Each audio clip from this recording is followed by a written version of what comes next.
Happy Sunday. I think I'm live. Let me know if you can hear me. It is week 11, and so let's talk about what we're going to do today. So, first of all, let me share that I've been putting my summer sampler together. So, if you look behind me, I'm going to show you what mine looks like. So, I decided to start putting my summer sampler in rows. I am using 2.5-inch sashing strips and solid color squares that are 2.5 inches by 2.5 inches.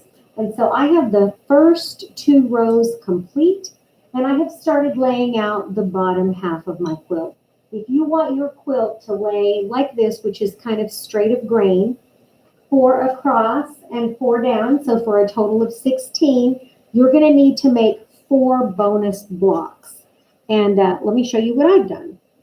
So for one of my bonus blocks, I took some of my scraps and I made another star. So I have the first star we made, which was block number 1. And then I liked it so much, I tried it again and I made it scrappy with leftover pieces. The next block I made is called Birds in the Air. And I literally took 1 strip and made all of my little half square triangles go in one direction. So I could have flipped the little birds this way to make them fly north or make them fly south, but I made a Birds in the Air block, and that is another one of my bonus blocks.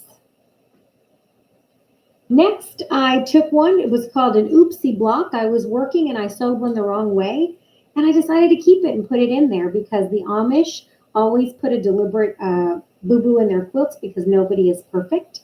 And so here's another block I'm gonna put in there. It's got a bunch of little scraps. And so I have 3 bonus blocks so far. Then I laid out my quilt and I noticed that I didn't have enough orange borders. So my next 2 blocks are going to have orange borders, and I think that I will be done. So these 3 and 2 more, and I will have my 16 blocks ready to go. And you guys will see that next week during Summer Sampler. Now, what are you guys thinking about when it comes to laying your quilt out? You can lay it 2 ways. You can lay it like this with all of the blocks in rows, or you can make 13 blocks and lay them on point. If you are interested in having a Zoom session where we interact and I help you lay out your quilt, let me know, and I will post a Zoom session in a couple of weeks once the school year is over for me. So if that's what you want to do with your quilt block and you want to lay it on point and you need help, let me know. I will be happy to help you. And so look at this nice layout. I like how it's turning out. Okay, so what are we doing tonight? Tonight is block 11, which is a traditional log cabin block. So log cabin blocks are one of my favorite blocks because they're so versatile. You can make them look like anything you want. You can make a log cabin block that's shaped like a diamond. And I might make a Jelly Roll diamond quilt. I think this is on my bucket list right now. The next thing that you can do is what we did at the quilt retreat yesterday, which is make a log cabin that's a variation of a log cabin like this one. So this one is called a pineapple blossom, and we worked on these yesterday. I made 36 blocks, and my quilt is almost done. So that's what I did. And so Norma made hers, and so this is another variation of a log cabin. So tonight, I'm going to do a traditional log cabin. So let's get started. If you go to the website, you should have seen a handout that had logs that were longer than what you were going to need, and you needed 13 logs plus a center. So let's go ahead and get started, and I'll build my log cabin block from start to finish for you. All right, so who's out there tonight? I see 11 people. So I see Brenda is here. I see Norma is here. Who else is with us tonight? Joy is here. Okay, friends. I'm going to start my block 11, and I have all of my blocks that I had separated in little bags because I wanted to save all my pieces for each block separately. So this is my block 11 pile, and I'm going to start by using an orange center because the outside is going to be orange. A traditional log cabin block has a red center, but today I think I want to use an orange center. So I'm just going to start by cutting, and this is a scrap. a 2.5-inch square for the middle of my log cabin. Now, in order for our log cabin to be 8.5 inches, I had to make my logs skinnier than a jelly roll strip. So for this particular block, you're going to have to subcut your jelly roll strips so that they are 1.5 inches. So let's talk about log cabin blocks. The best tools to make log cabin blocks are long, skinny rectangular rulers like this. This is a great ruler here from Creative Grids. It's non-slip, so this is a great ruler. This is one that I ordered online from Missouri Stars. I like this size as well. But then there are also specialty rulers that you can purchase. So if you've ever been quilting for a long time, this one is called a log cabin ruler, and it's by Marty Mitchell. It's called Quilt Sense. And what it has is it has two sizes of logs. So it has a 2-inch finished log, and then it has like a 1-inch finished log. But what I love about this ruler is it does all the math for you.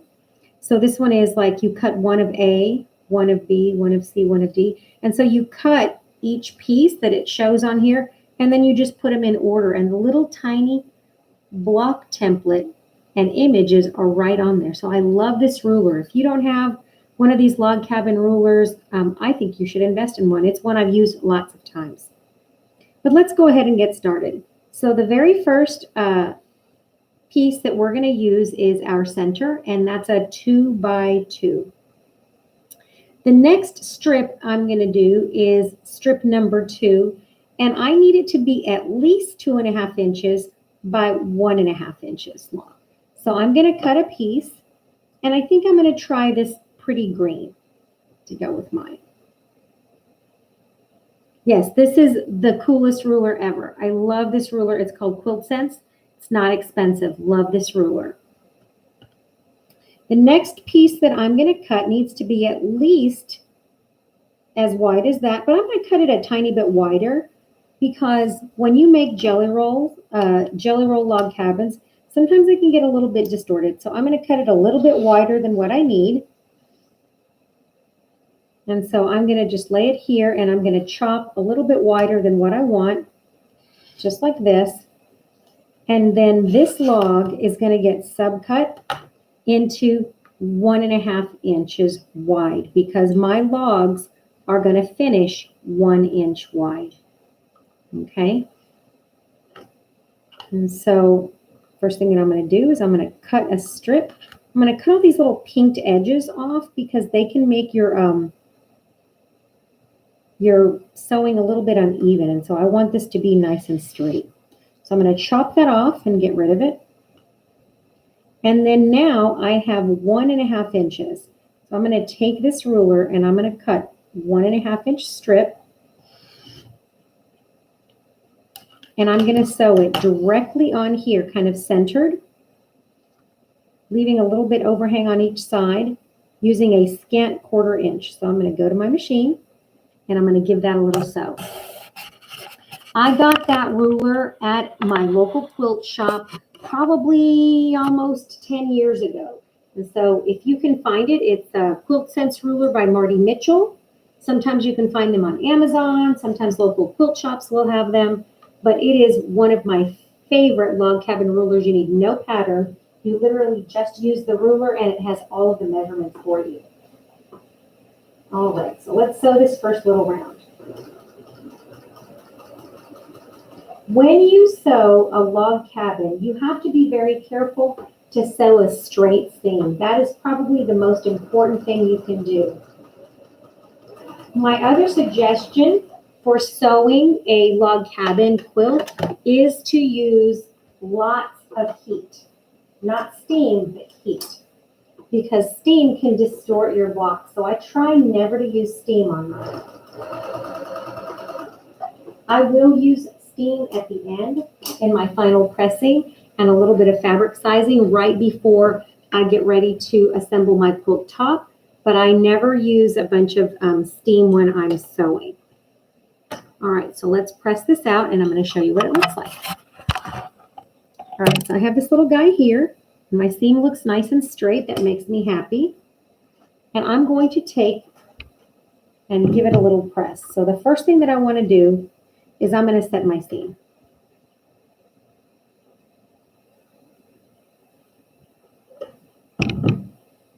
And then I'm going to carefully roll that back and literally just barely take my thumbs and run my thumbs across there. Because I want that to be nice and straight, right? And so this is now log number 2. So now that I have it where I want it, I'm going to give it a press and I'm just going to lay my iron on it. I'm not going to push my iron back and forth because that will distort my pieces. And that's the last thing that I want. So being gentle when you press a log cabin is super important. Again, I just give it a little press. If you have a seam roller, that's a great thing to use. I think I'm probably going to invest in one of those little tailor's clappers that I see other people using online because that is going to make a difference.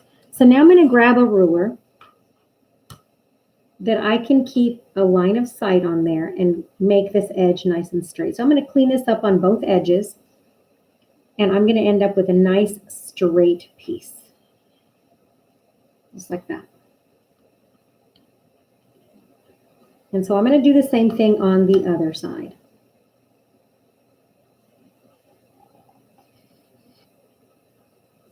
All right. So now, if you notice, this is piece number 1, and this top is now piece number 2. So whenever you make a log cabin, where you end up is where you start the next log. So 1 touches 2. Where I sew 2, I join 3. Where I finish 3, I join 4. Where I finish 4, I join 5. Where I finish 5, I join 6, and so on and so forth. So let's continue. So now the next piece that I'm going to put, if I were making it light and dark, you go light, light, dark, dark, light, light, dark, dark. In this case, I'm going to be making mine all mediums, so it doesn't matter. So then the next piece that I'm going to get for number 3, I need it to be, if you noticed, I said 4 inches because this piece is a little bit shorter than 4. So the next piece that you need should be 4 inches by 1.5, so we can do the same thing. So I'll just grab this green again because I like it. And it looks great against that orange. It has little orange flowers.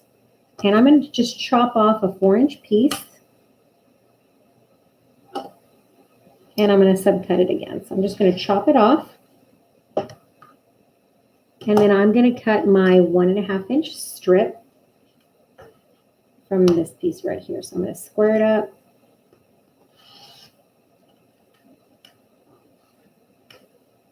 And I'm cutting my 1.5-inch strip. Save these little guys. You just never know what we're going to do with all of those. But save your little crumbs. They might even be a filler for a doggy bed or something, but still save them. So now this is 1, 2. So then this gets attached here the same way. So I'm going to flip it over.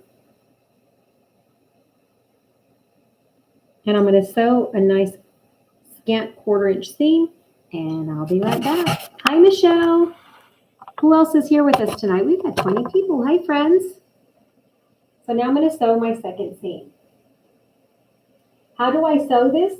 I sew with this log to the bottom and this seam to the top so that I can make sure that my seams don't flip around on me. So when you're adding a log, sew the log, the new log on the bottom side.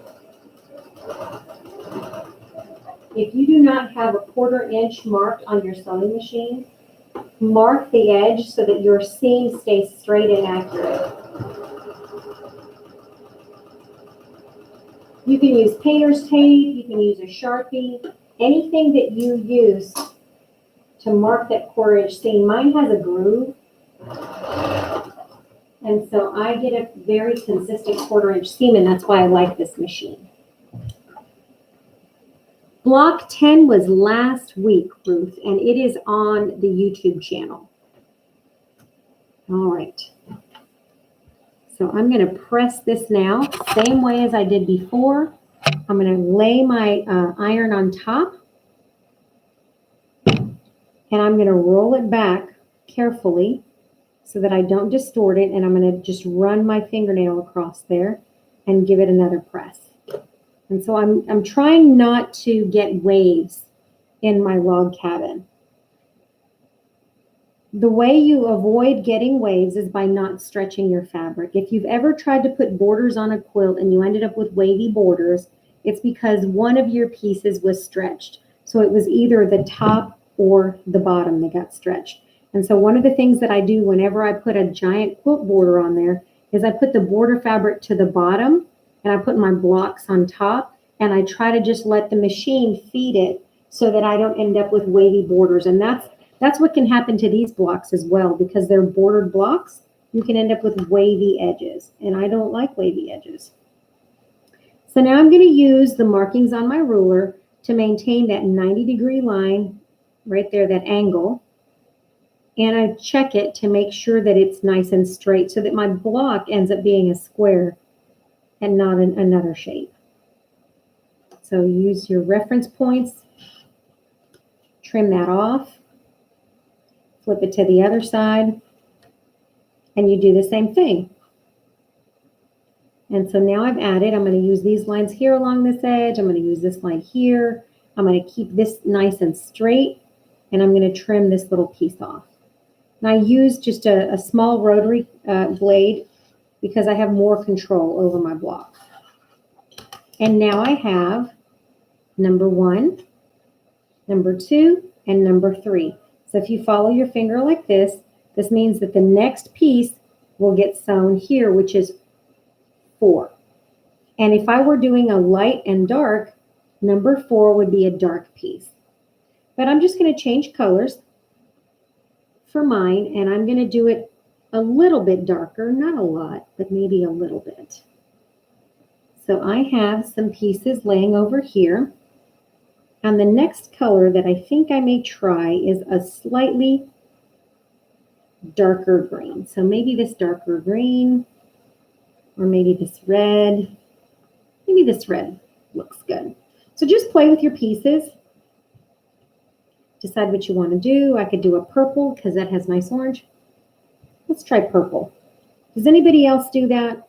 When you're picking your pieces, you look at it and you want to just keep changing your mind? I do. Sometimes I have to force myself to just pick a color. All right, so now I'm just going to chop the ends off. Cut off that selvage because you don't need it. And I'm going to go ahead and cut my next log. So if you notice, log number 4 and log number 3 are actually the same size.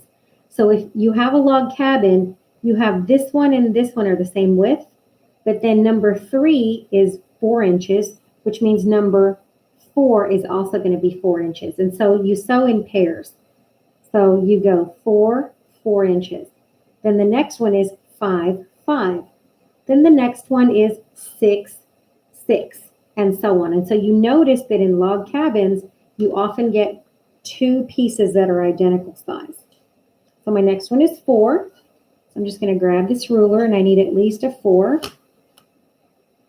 And like I said, these are oversized, and I cut them down, and that just makes a very accurate block. So this one is going to be 4 inches. Then I'm going to go ahead and cut number 5, which is 5 inches. So I have a 4 inch and a 5 inch because those are my next 2 logs. I'm going to lay these on top of each other because I can cut 2 at a time.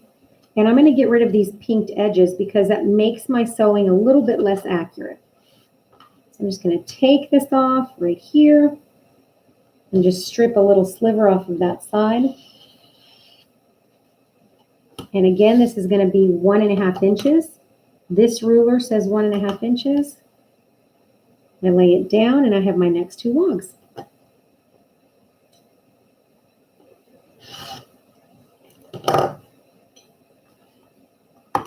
So now I'm ready.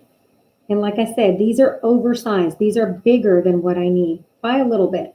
And that's just so I can straighten it and keep my block nice and straight.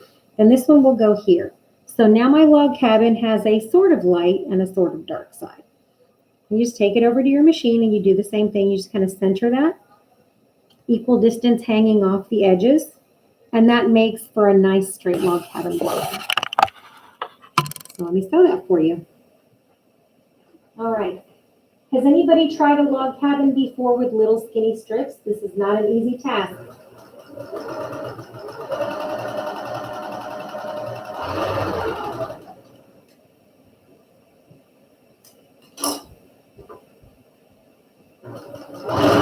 If you've noticed when you see my sewing videos, I always keep a little piece of fabric underneath my presser foot. It's called a leader and an ender, and that saves a lot of thread. When you do a lot of starts and stops on a quilt block, putting that little piece of fabric prevents me from pulling a giant string of thread. It saves a lot of thread in the long run.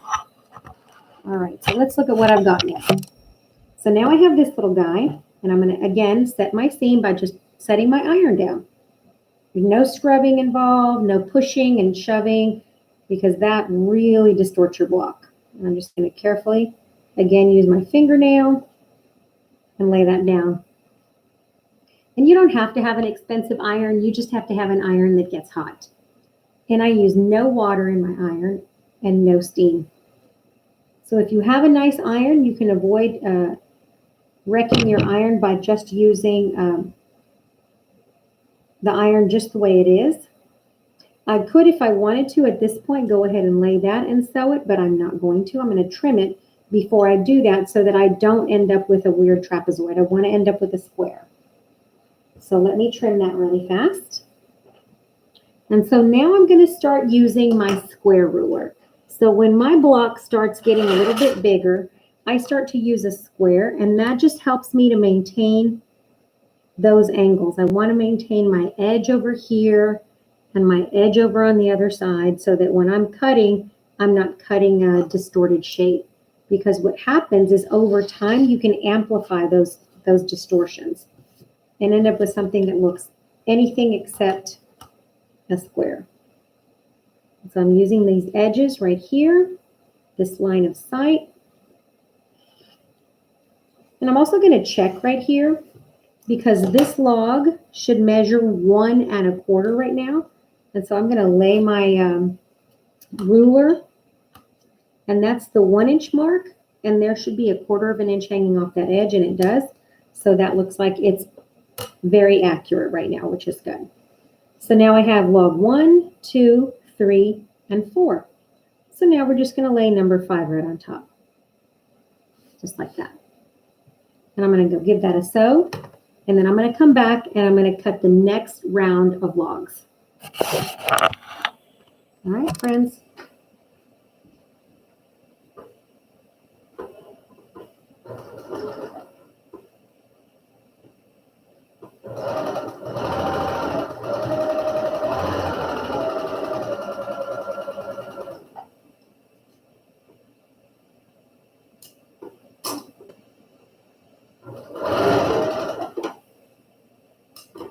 Traditional log cabin blocks do have a red middle, and the red center represents hearth and home. And so I do like making traditional log cabins. It was one of the very first quilt blocks that was ever taught to me.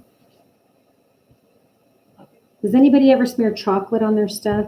Maybe I shouldn't eat while I quilt. All right, so I've set that. Peel it back carefully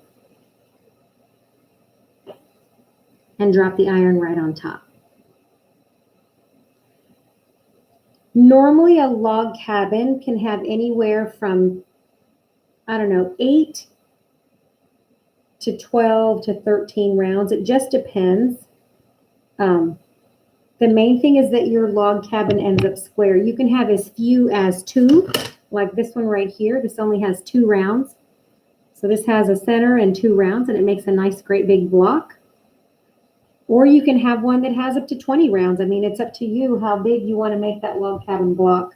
But I like log cabin blocks that have 1-inch finished logs. I think it looks proportional, especially with the 2.5-inch center. And so now I'm going to lay that there and trim that. And I'm going to flip it around. Same thing. I'm going to check this side, keeping this line straight. And I'm going to check it on this side. And I'm just making sure that my block is doing what it's supposed to be doing. Okay. So now my block is ready for the next round. So now I have my light side and my dark side. So this is 1, 2, 3, 4, and 5. So now I'm going to add log 6, which log 6 should be the same size as 5. So this one should be 5 inches long. And I can lay this on here. And yes, that's correct. And then log 7 is going to be 6 inches. So now I'm going to do 2 that are the same color on this side. I'm going to form my L. So number 6 and number 7 are going to be the same color. In this case, I could use a different shade of green, which I might use a different shade of green. I think that would look cute. And so I'm going to go ahead and cut 2 at a time to save myself some time, like I did with the purple. Just lay both of those, and I'm going to cut my next strip, which I need those strips to be, the next 2 strips are 5 inches and 6 inches. So I'm just going to chop. And so I need one to be 5 and one to be 6. So this ruler is a 6.5-inch ruler. I'm going to chop them both the same size and then cut them down. I don't like waste, but sometimes waste is convenient. All right, so now I'm just going to take and I'm going to sliver trim those edges off, those pinked edges, just like I did before. And I keep building my log cabin 1 log at a time. I want this to be 1.5 inches, so I just line this up.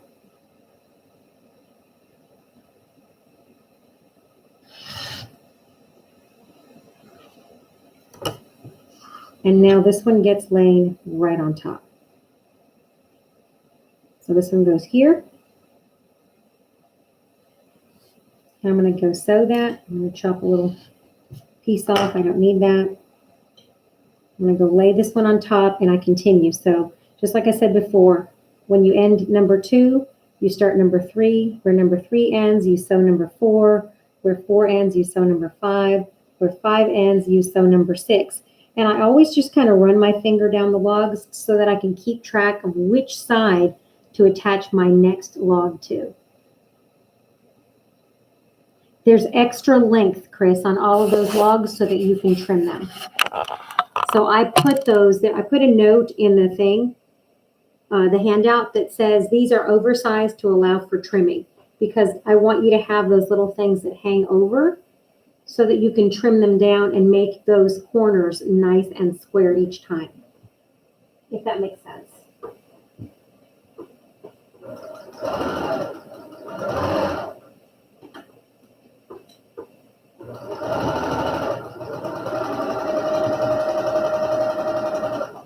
Now, why did I do that? In a traditional log cabin, you can cut the logs exactly to size, but then when you do, if your sewing is off even by a little bit, or your 2 pieces shift a tiny bit, then what happens is your log cabin block ends up getting misshapen and distorted. And so this is why, because I wanted to be beginner friendly, that's why I had you cut these pieces a little bit oversized. Does that make sense? And that's Lynn Nichols' favorite way of doing her log cabins, and she is absolutely correct. Now, if you notice from the back, all of my seams are going outward, and that's how I want them. I want all of my seams to go to the outside. I'm not pressing anything open. And so now I'm going to open that, and I'm going to lay my iron on there. Now, one thing you can do sometimes is put pins in your block and leave it on your mat and let it cool. Sometimes I do that just to make sure that my block dries flat. So you can lay your blocks on your mat and let them just dry or cool for a second. And so I like how that does because it makes my block nice and flat. If you notice, this is looking very square and very flat. So take your pins out or buy one of those Taylor's clappers. It's definitely on my to-do list. All right, so now I trim it again. So now that I have this, can you guys see that block? And I'm going to take this square and I'm going to trim this side, making sure that I maintain all of those parallel lines across my block.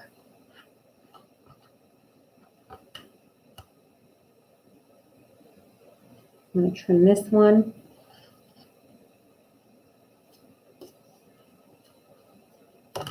And so now it's a rectangle again. So I'm going like this, and I'm going to add my next log, which is longer than what I need. And so now I'm going 1, 2, 3, 4, 5, 6. Now I'm adding 7.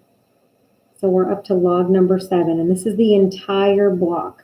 So you add those to make sure that you're maintaining that nice straight square. Okay? Always sewing that with this piece down to the bottom so you can keep these little seams from flipping over on you.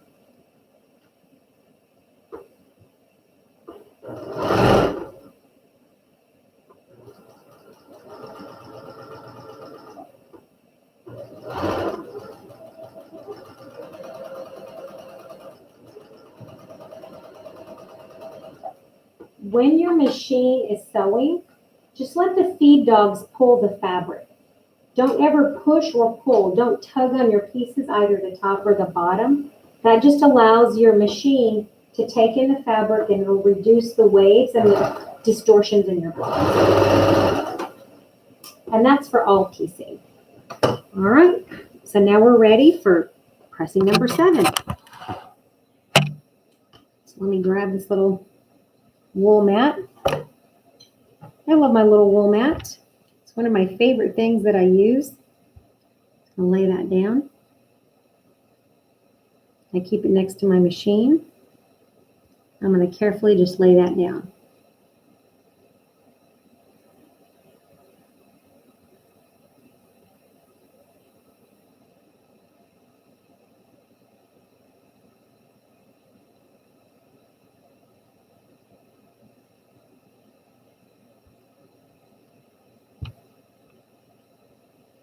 All right, so now that's number 7.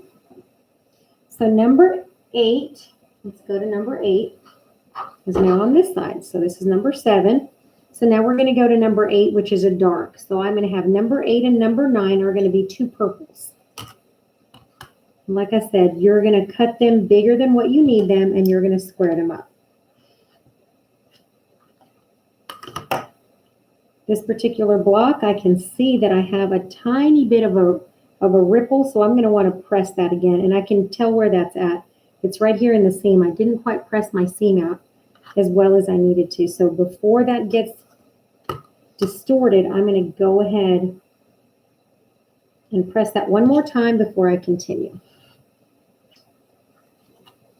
And once you've been quilting for a while, you can really tell if your seams are off even just a little bit. So that one's off right there in that spot. So I'm going to lay my iron on there really quick. Just push it back. All right, so 8 and 9, if you're following on the handout, in my case, are going to be purple. So I'm going to do purple for 8 and 9. And I'm going to get this slightly darker purple here, or medium purple. So this is going to go on this side. So my block is going to be half greens and half purples, and then my outside sashing is going to be orange, just like my center. So now I need 2 more logs, and I need 8 and 9. So 8 and 9 are going to be 6 inches and 8 inches, and I made them even bigger and oversized so that I can trim them down. So I'm going to cut this, And now I'm going to get my longer ruler. So this ruler here is 8 inches, right? And so I'm going to go ahead and cut a 6-inch piece and an 8-inch piece. So I'm going to cut this here. And they are very oversized, and that's okay. That's what I want. And a little bit bigger. This one has a lump, and sometimes I don't care if it has that little hump when I start sewing. But for a log cabin, I really want those to be accurate logs. So I'm going to give that a press, and that's just the middle of my jelly roll strip. So that strip is going to get a good press. And log cabins are one of those where you do not want to start out with wrinkly pieces. Sometimes that's okay, but a lot of times you're just better off pressing those. Same thing, I'm going to lay these carefully one on top of the other. This jelly roll strip doesn't have pinked edges, and they're trimmed, so I can go ahead and just cut the sides with a 1.5-inch line. And I'm going to use my longer ruler for this. I'm going to tease them with my fingers to make sure they're the same on the edge. And I'm going to cut mine 1.5 inches.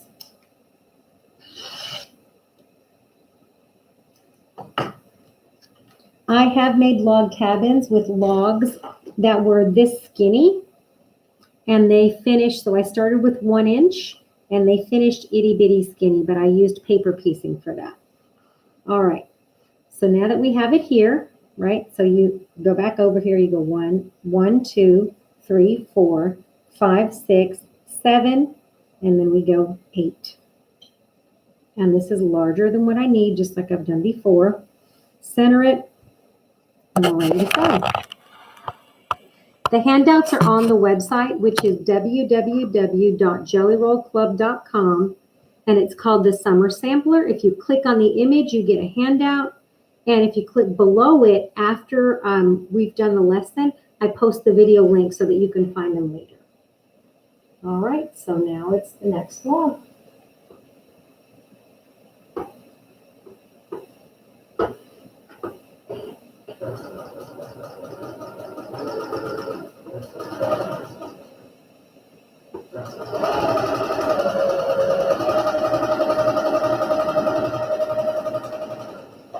This is a great little block to use leftover scraps. If you have 1.5-inch pieces left over from other projects, this is a great use for them because you can have every single log be a different color, and I'm starting to like how this is looking. So I like this little block, and I'm going to repeat the same thing again. I'm just going to press it and keep going. So there we go. See my little crumb pile over here? All right, so we're pressing.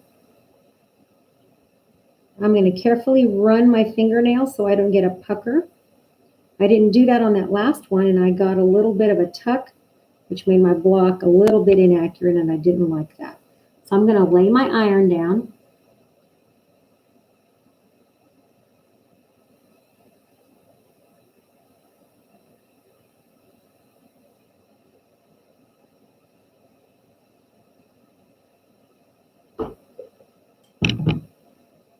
And now I'm ready to trim this again.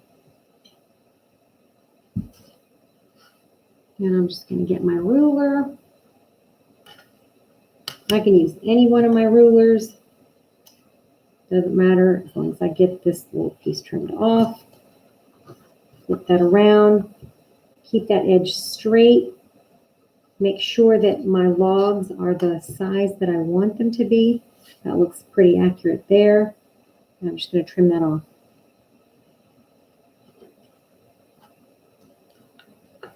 At this point, I'm probably going to start checking this with a square ruler again because I want to make sure that my pieces are ending up the way I want. And so I'm going to check these logs right here, and they should be 1 inch finished. So this is correct. I'm going to move my iron. This is my ruler. This is 1 inch finished, and that is correct. And when I move my ruler here and I check this one is 1 inch finished. So I know that this round of logs is accurate. And I'm really happy with how that's turning out. I think orange, purple, and green are cute colors. So now I put on my next log. And if you notice, these are very big so that I have room to trim the way I want to trim. Great big old giant log. So now I'm going to sew my next round. And we just keep going, just like this. The main thing is that your seams are consistent and your seams are straight. And if this is bugging you because it's too long, you can just give it a chop and slide it over. If you think, wow, this is way too much, you can just give it a little chop. I like to start with bigger pieces and then trim them down.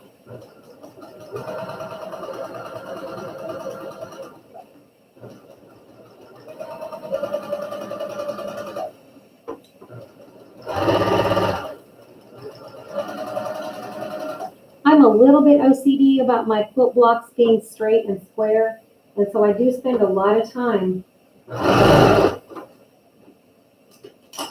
trimming my blocks and making sure that my blocks are accurate. So I would rather make mine a little bit bigger and then trim them down than to sew them and have them be distorted and be the wrong size. All right, so let's look at the next one. All right, we're getting there. I'm going to set that seam to shrink those stitches.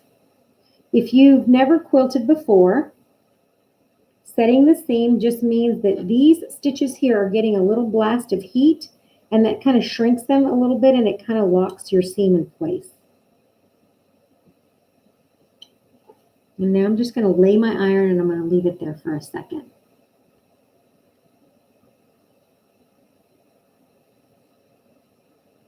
If you attended the retreat last night, please leave me a comment and let me know if we should have another retreat later on this year and do different activities. Maybe we can play trivia as well. So if you were there, I'm going to let it cool for a second. I'm going to lay my ruler on top and I'm going to check it. And this is looking really, really good. I'm going to press it down with my hands. And that block is turning out nice and flat and square. If you notice, all of my logs are nice equal distance. And they all are nice even 1 inch. So let me trim this down.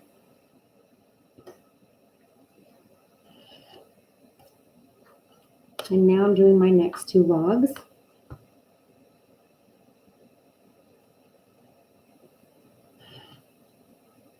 And so to keep track of where I'm supposed to be, I just start back at the beginning and I go 1, 2, 3, 4, 5, 6, 7, 8, 9. So I need 10 across, 11, and 13 is where I'm going to end up. 10, 11, 12, and 13. And that will finish me up. And then when I am done with all of my logs, I will take my 8.5 inch square and I will square this up using an 8.5 inch square, and then I will put my border. So even if my outside logs are off just a hair, at the very end, I square the entire thing up. So now let's look at the next color. So now I'm going to want a green again. And I have a couple of options. I could use this green again. I think that might be cute. Or I could use this green again. Sometimes in log cabin blocks, certain colors are repeated. Or perhaps I don't want to use either one of those at all. Maybe I just want to use a gold. But I think in this case, I'm going to repeat this one again.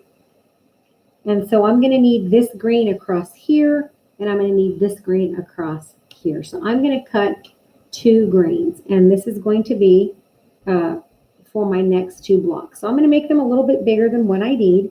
If you don't want to spend a bunch of time measuring, you can just roll it out like this. And just go, hey, I want this to be a little bit bigger than what I need. So I'm just going to lay a scissor here and chop. All right, if you want to do it that way, that's another way too. Press this out, make sure it's flat, and then trim that log to the size that you need it. So I need that. And then I'm going to lay this next piece here. So if you don't want to be very precise, You don't have to be. You can just lay that one there. And it just needs to overlap some. And I'm going to chop that right there. So if I want to do it that way, I can. So there's a lot of ways to get to your end result. I'm a cat lady, so I don't necessarily like the saying there's more than one way to skin a cat, because I happen to love cats very much. And so cats are my sweet little pets. And so I had a couple of friends who said, yes, they want us to do the retreat again. So we will definitely do that again. And if you will do me a favor, when class is over, post in the comments some project ideas that you want us to do for the next retreat, and we will look for some stuff to do. We've got Jelly Roll Rug on the calendar coming up. We're going to be doing a lot of other things. We have the hexagon, which is made out of strip sets. So we're doing a hexagon quilt in September.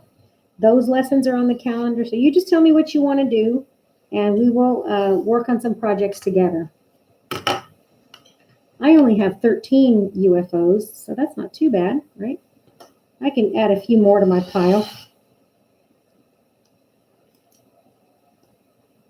All right, so now I've got my big long logs, and I'm ready to sew. And as you get these logs longer, it's easy to get distorted. So you have to be careful as you sew to make sure that you stay nice and straight and that you have a nice straight seam, okay? And I can't tell you how much fun the retreat was. I met so many new friends. I feel like you guys are family. I love it. All right, so here we go. Let's give our sew.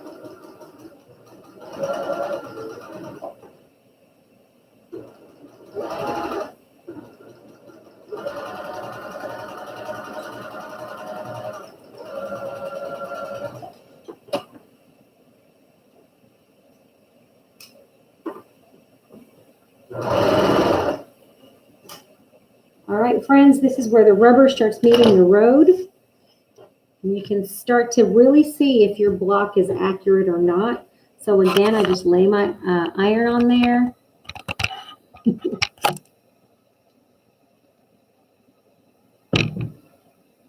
And flip my block and give it a press with my fingernail. And try not to distort that, friends. It's easy to do on these edges. If your stitch line gets astray, it can cause a wave in those corners. And it can cause a quilt catastrophe. I have ripped out log cabin blocks. It's not fun. But if they're not straight and accurate, I have ripped stitches out. I have had a date with Jack the Ripper, the seam ripper. He's not my favorite guy. If your seam ripper has a name other than Jack the Ripper, you can drop it in the chat. Does your seam ripper have a name? My sewing machine has a name. The one behind me is Berthaline, the birth mother of all my quilts, also known as Big Bertha, lovingly referred to as Big Bertha at my house. All right. Next log, drop it down. Chop it off. This log cabin method comes courtesy of Lynn Nickel, my friend, who likes to make her logs oversized. Right, Lynn?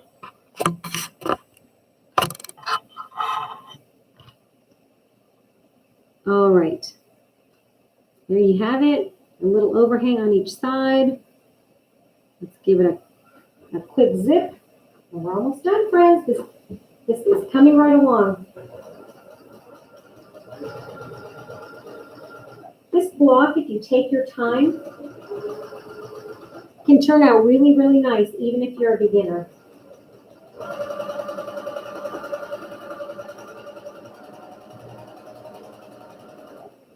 Some people like to paper piece their log cabins. I would rather wax my legs than paper piece, but that's just me. If you paper piecing is your thing, good for you. I'm just not a fan of tearing out all that paper. And so if you love paper piecing? Sorry. We can still be friends. It's called diversity. But yes, everything has a name. Her name is Bertha. Her name is up here. So she's Bertha, the birth mother of all my quilts. I have Jack the Ripper, the seam ripper.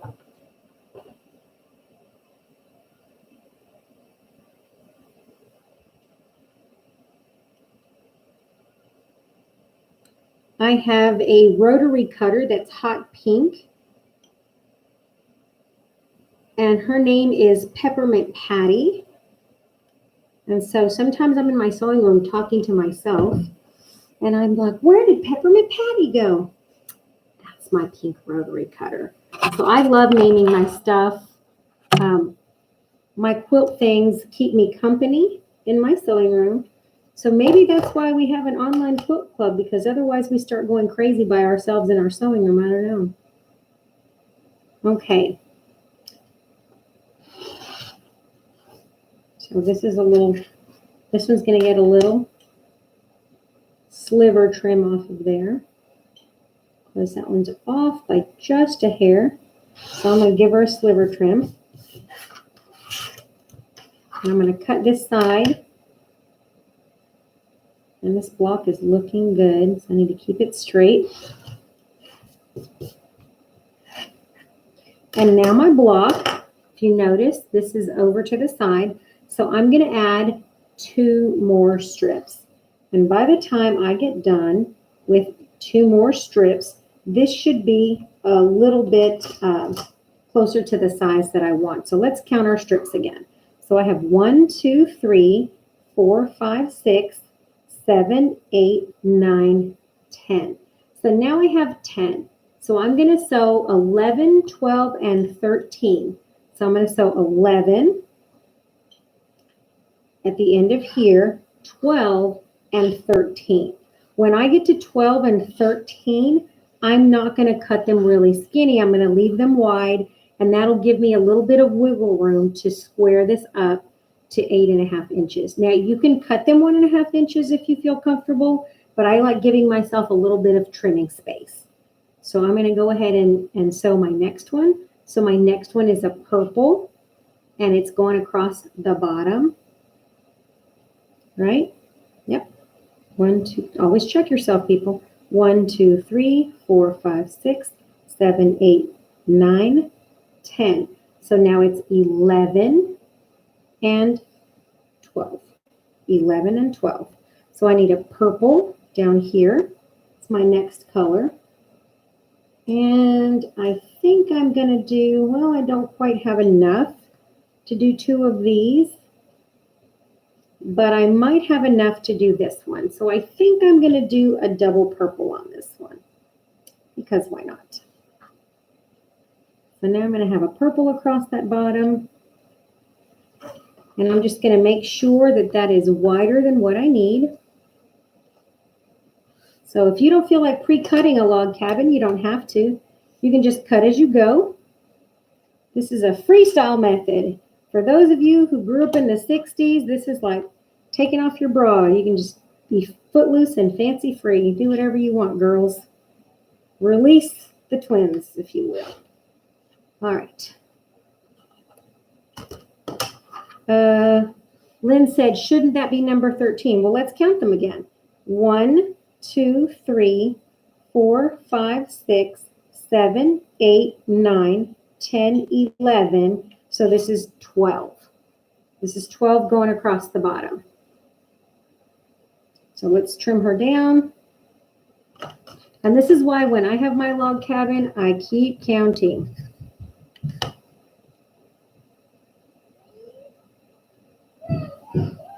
Number 13, let me see. 1, 2, 3, 4, 5, 6, 7, 8, 9, 10, 11. No, I'm on 12. I'm on 12. I haven't lost my mind completely yet.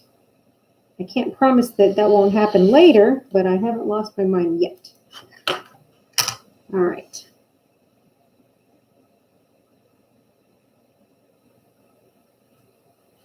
All right, so now I'm going to sew this log across the bottom.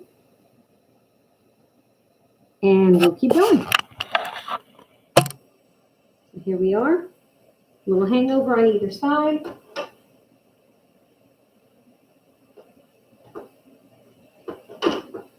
People use some interesting terms in quilting. Things like hangover, stripper, jelly roller. When I talk, my family doesn't understand what I'm talking about, but I speak quilt. I don't necessarily speak English.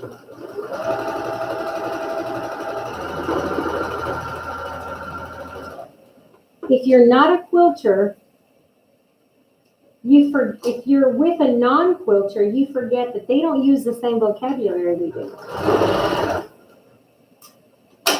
They do not. All right, so I'm going to press this again and give her another count because I like keeping track. So let's see what we have here. And this is looking pretty good. I'm liking this. So we're going to count one more time. 1, 2, 3, 4, 5, 6, 7. Oh, wait, sorry. 1, 2, 3, 4, 5, 6, 7, 8, 9, 10, 11, 12. And now I'm going to add 13. And 13 is going to be purple.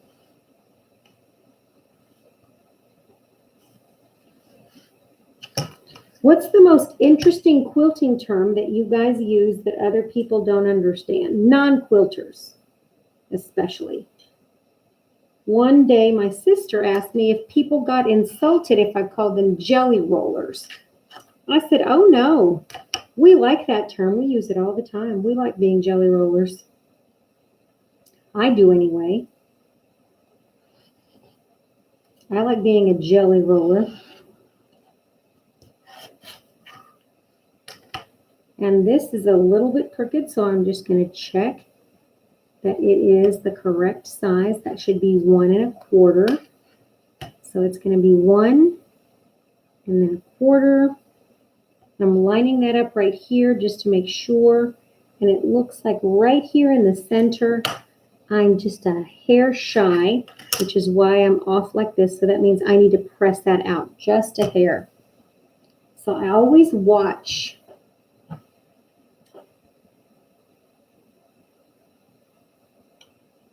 my logs just to make sure. And I am a little bit anal retentive when I'm doing this block. So I had to watch that seam right there because when I pressed it, I didn't quite press it correctly. So now I'm just going to lift my iron and I'm running the iron across the seam only to keep it from being distorted. I love a good log cabin. And again, we're going to count. So we're going to go here from the center. 1, 2, 3, 4, 5, 6, 7, 8, 9, 10, 11, 12. We need to add number 13. And 13 is a dark. So I'm going to add number 13 over here. Oops, this purple. And so when I look at the handout, I should have 3 logs this direction, 1, 2, 3, outward. And I should have 3 logs this direction, 1, 2, 3, to round off my block. 1, 2, 3 logs this way, 1, 2, 3 logs this way. And so I should have an equal number of logs. So now I'm going to put my last one. And I'm going to leave it a little bit wider than I did the other ones. And I'm going to give it a trim. Somebody asked the difference between piecing and quilting. The difference between piecing and quilting is what we're doing right now is piecing. Quilting is when you take the actual quilt top and batting and backing and you put it together. So some people are piecers, which means they like to make tops, but they don't necessarily like to do the quilting part. So they quilt by check. And then they drop off their quilt at their local quilt shop or their local long armor. And their local long armor quilts it for them. I've done that before. But that can be kind of expensive. So if you learn how to free motion quilt on your domestic machine, there's a lot of quilts that you can do at home on your domestic machine. All right, so I'm going to measure this, and this is looking like it's a tiny bit shy of 8.5 inches because my logs are a little bit skinny. So let's just look and see. Once I sew that on there, I may be just fine. See this way? It's going to be like 8.25. So I may put a little tiny cheater strip all the way around and trim it. And you can do that. I don't like to, but I will if I have to. And so never be afraid of fixing a little boo-boo because nobody's perfect and that's okay. So in this case, I'm going to go all the way around like this.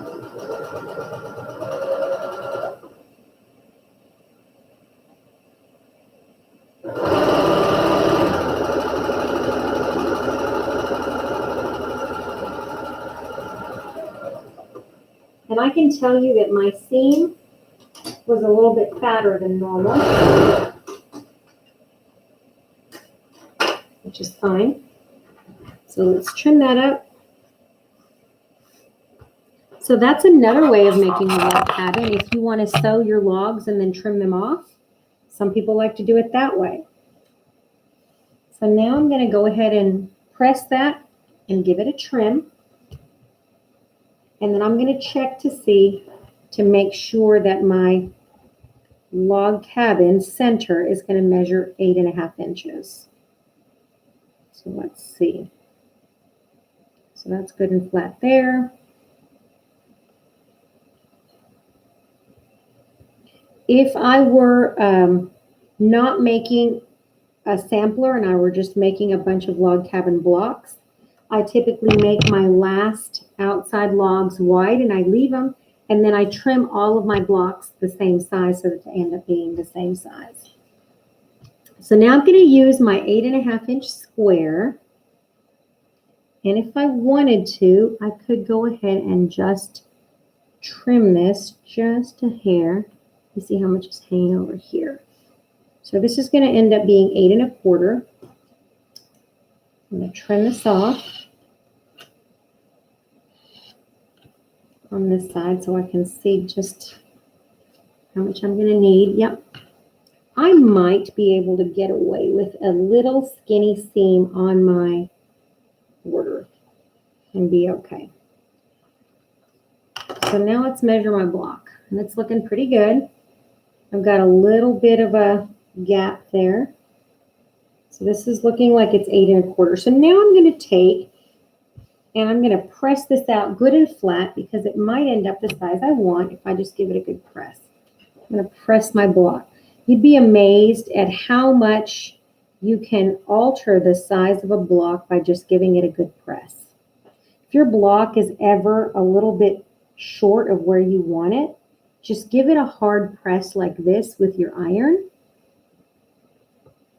And you'd be amazed at just how much you can take that block and get it the size you need.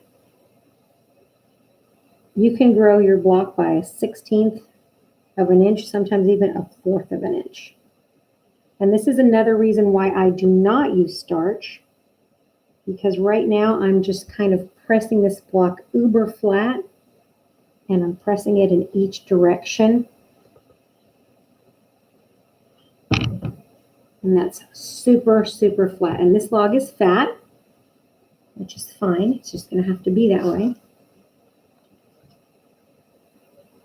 And now that's closer to the size that I need.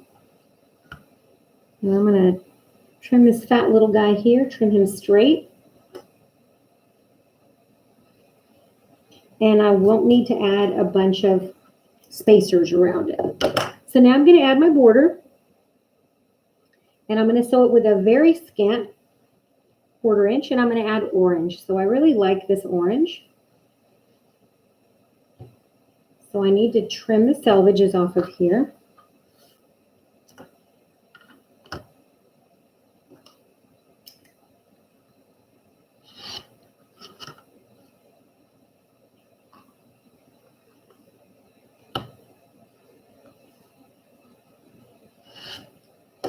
So I need 2 for the sides, and then I need 2 pieces for the top and bottom. So I'm just going to take a scissor and I'm going to trim those off. Brenda, you've quilted all of your quilts by machine. That is so awesome. Yes, it can be done. It can definitely be done. You can definitely quilt big quilts. Now, if you have a lot of back and shoulder pain, that can be a lot harder, but it can still be done. You can make a contraption for yourself using, PVC pipe and other stuff, and you can actually do that yourself. All right, friends, looks like my block is coming to a close. I like how it turned out. I'm going to put 2 little sides. I always sew the left and the right, so I'm going to flip this down. I'm going to go over there and sew that. Ooh, I cut this 8.5 inches, and look, I pressed that block enough that it now fits exactly. So if you press that block, mine was 8 and a little bit more over 1/4, you can get that to the size that you need it. And so now I'm just going to sew 1/4 inch on either side of that. And I'm going to sew with these sides down so that I don't flip my seams. And all of my seams should have now been pressed outward. Right? How's your block coming? Is your block coming along? All right.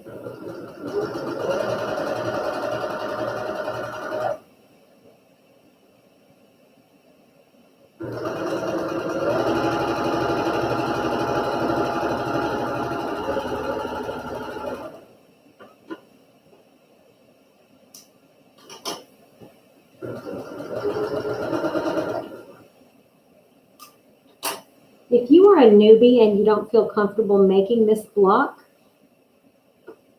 you can always choose one of the bonus blocks, or you can repeat one of the other blocks. You can always make one of the other blocks, each one of the other blocks twice.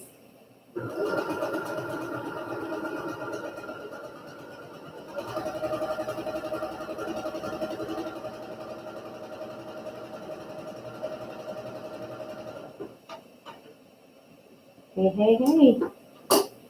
It's fitting.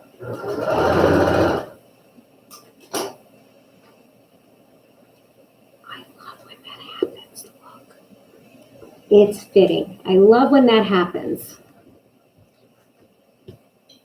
In order to quilt on a domestic machine, it helps to have a machine with a flat bed. And I put a folding table behind me, and I use that frame that's made out of PVC with bungee clips to hold the weight of my quilt. And I use pool noodles to roll up my quilt. All right, so let's go ahead and press that. Roll it back. Make sure that I don't have any tucks in that seam. And I always press in the direction of the stitch line. That really helps to keep that straight. So if you press this way, that really helps. So I'm going to press this one here. And I only ever press against that. Enough. So now I've got this big rectangle, and I love this orange, green, and purple. Who else loves dainty little blocks? And this one is supposed to be bigger than what I need. And so I'm going to sew these on the top and on the bottom. I'm going to leave all of the Summer Sampler Series through the end of the year. That way, if anybody else wants to make this set of blocks, if you have friends that want to join you for the summer and want to make the summer sampler, I'm going to leave it up through the end of the year. And if I ever take something down, they're still on the website. I just hide them so that you can still let me know and say, hey, I want those again, and so I can just unhide them. Okay, these are my last two. These are slightly bigger than what I need. I'm going to sew them on. And then this block will be finished. I love orange, green, and purple. It's such a beautiful combo. one of my favorite color combinations. It looks like sherbet ice cream with sprinkles. I don't know.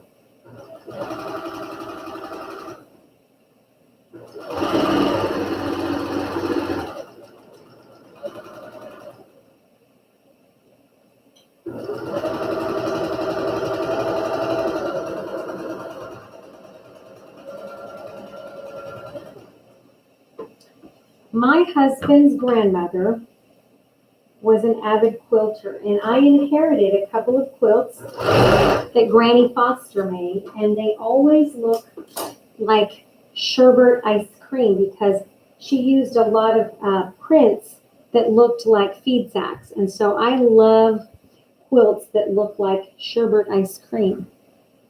And you know what, friends? Where did my orange go? Oh, there it is. Fell behind me.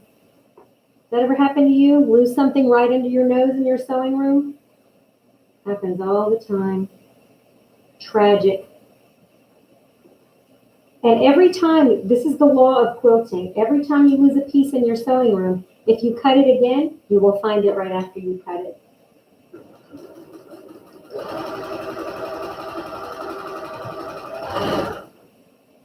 You will always find it.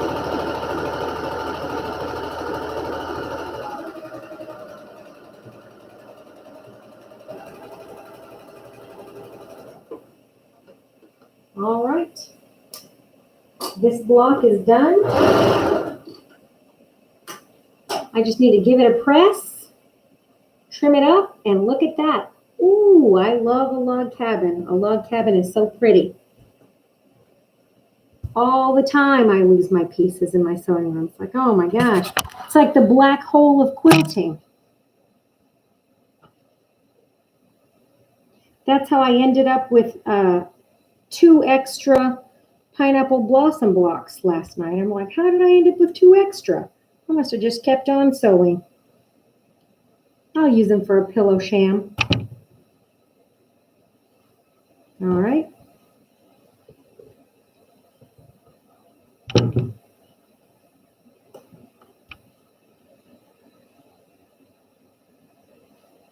Oh, look, we made good time. It is 9:12. I thought it was going to take us at least an hour and a half, maybe longer for this block, but it turned out to be just fine. When you have great big pieces like this, be careful how you press them so that you don't distort them and you don't end up with waves. I always press to the corner like this and away from the center so that I don't end up with waves. So if you notice, that keeps my block good and flat. All right. Press it down. Now I'm going to take my big 12.5-inch ruler. Can you guys see that? Angle this down one more time. I'm going to take my giant 12.5-inch ruler, and I'm just going to trim this up to the right size. And it looks like that is going to be, almost dead on. By the hair of my chinny chin chin. We don't care how we get there as long as we get there. So I sliver trim that side. I'm going to flip it around. I'm going to sliver trim the other side.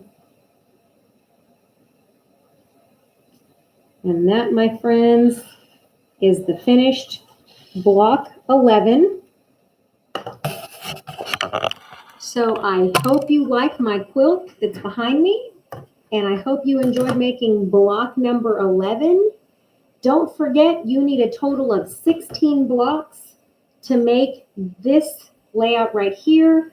I have a bunch of little scraps that I found in my sewing room that are solids, and so I'm going to be using all of these scraps as my cornerstones. So join me next Sunday so I can talk about the sashing and the setting and make your final block. If you haven't noticed, the block right over my shoulder is the final block in the series. So that is actually block 12. So I've already made block 12 and it's back over there. So This is Block 11. I hope you enjoyed this episode of Summer Sampler. I'll see you guys next Sunday. Bye-bye, friends.